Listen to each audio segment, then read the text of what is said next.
Hello, welcome to our channel. അപ്പോൾ ഞാനിന്ന് മസാലക്കറിയാണ് ഉണ്ടാക്കാൻ പോണത്.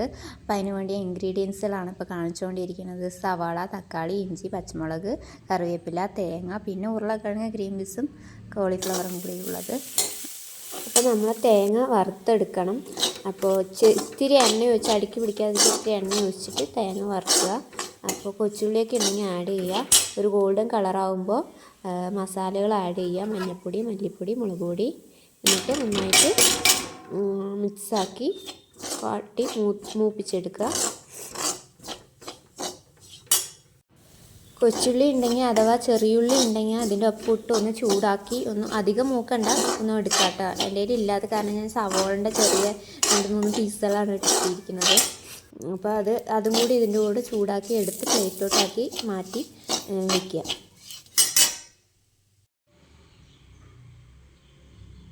ഇനിയിപ്പോൾ ഇതാ ജാറിലോട്ട് അത് മാറ്റിയിട്ടുണ്ട്.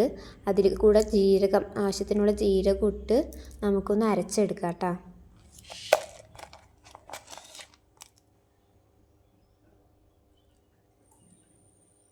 അപ്പോൾ ചീഞ്ചട്ടി വെച്ച് എണ്ണ ഒഴിച്ച് ചൂടായ ശേഷം കടുക് പൊട്ടിക്കുക. കടുക് പൊട്ടിച്ചതിന് ശേഷം കറിവേപ്പില ഇടുക കേട്ടോ. ഇഞ്ചിയും വെളുത്തുള്ളിയും ചതച്ച് വെച്ചിരിക്കുന്നത് ഇടാം കേട്ടോ. നന്നായി ഒന്ന് മൂപ്പിക്കുക ഇഞ്ചിയും വെളുത്തുള്ളിയും. അതിനുശേഷം സവാള ഇടുക.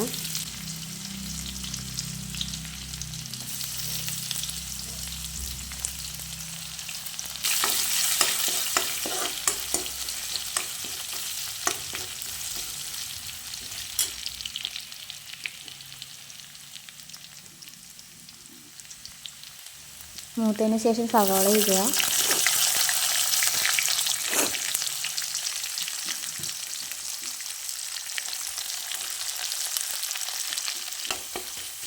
അപ്പോൾ ഒരു കാര്യം പറയാൻ വിട്ടുപോയി. കോളിഫ്ലവർ നമ്മൾ നേരത്തെ തന്നെ മഞ്ഞൾപ്പൊടിയൊക്കെ ഇട്ട് ചൂടുവെള്ളത്തിൽ കഴുകി എടുത്തതാണ് കേട്ടോ.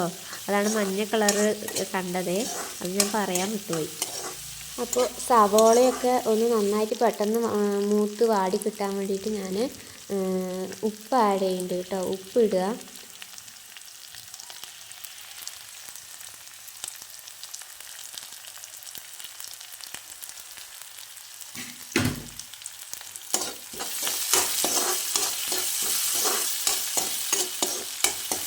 അപ്പോൾ പച്ചമുളക് ഉണ്ടെങ്കിൽ ഇട്ട് കൊടുക്കാം കേട്ടോ. എൻ്റെ കയ്യിൽ അധികം ഇല്ല. പിന്നെ അത് കഴിഞ്ഞ് തക്കാളി ഇതിനൊപ്പം കുറച്ച് വാടി കഴിഞ്ഞതിന് ശേഷം തക്കാളി ഇട്ട് നന്നായി മിക്സാക്കി നല്ല പോലെ മിക്സാക്കി വാട്ടിയെടുക്കുക. അപ്പോൾ തക്കാളി നല്ല പോലെ വാടിയിട്ടുണ്ട്. തക്കാളിയും സവോളയൊക്കെ അതിലേക്ക് നമ്മൾ അരപ്പ് ചേർക്കുക. അരച്ച് വെച്ച അരപ്പ് ചേർക്കുക. ഒരു അരപ്പ് ചേർത്ത് നന്നായി ഇളക്കുക. അതൊന്ന് കഴുകി ജാറൊന്ന് കഴുകി ഒഴിച്ച് പാകത്തിനുള്ളൊരു ഗ്രേവിൻ്റെ പരുവമാക്കി വെക്കുക. അപ്പോൾ ഇതെങ്ങനെയാണ് ഞാൻ കഴുകി ഒഴിച്ച് പാകത്തിനുള്ളൊരു ഇതാക്കി വെച്ചിട്ടുണ്ട്.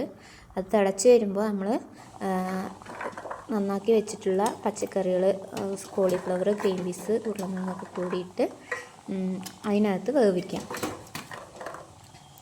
അപ്പോൾ ഇതാണ് ഫൈനൽ ലുക്ക്.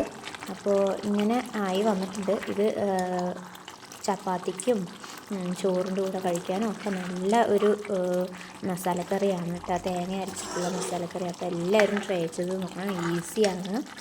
അപ്പോൾ താങ്ക് യു. Bye bye.